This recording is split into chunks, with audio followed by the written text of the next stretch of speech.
আজকে যে পরিস্থিতি হচ্ছে যে তিস্তা নদীর কাউনিয়া পয়েন্টে যেটা রংপুরে সেটা বিভূষণের 25 সেন্টিমিটার প্রতি প্রবাহিত হচ্ছে।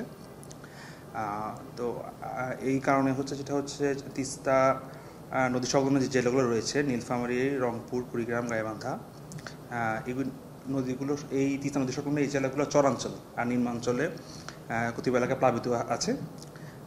আগামী 24 ঘন্টায় তিস্তা, ধওলা, দুধকুমার বা রংপুরে এই নদীগুলোর পানি সমতল স্থিতিশীল হয়ে যেতে পারে এবং এর পরবর্তীতে হ্রাস পেতে পারে।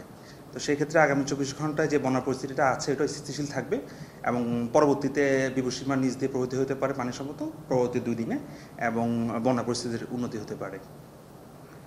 আর সামগ্রিকভাবে রংপুরে অন্যান্য যে নদীগুলো রয়েছে যেমন আপার আত্রাই, আপার করতোয়া, পুনর্ভবা, ঘাঘর, ইছামতি, যমুনা, যমুনেশ্বরী, এই নদীগুলোর পানিও বৃদ্ধি পাচ্ছে, তবে এগুলো বিভূষণের নিচ দিয়ে প্রবাহিত হচ্ছে। আর বন্যা পরিস্থিতি এখন শুধুমাত্র তিস্তা নদী সংলগ্ন এলাকাগুলোতে রয়েছে আর কি।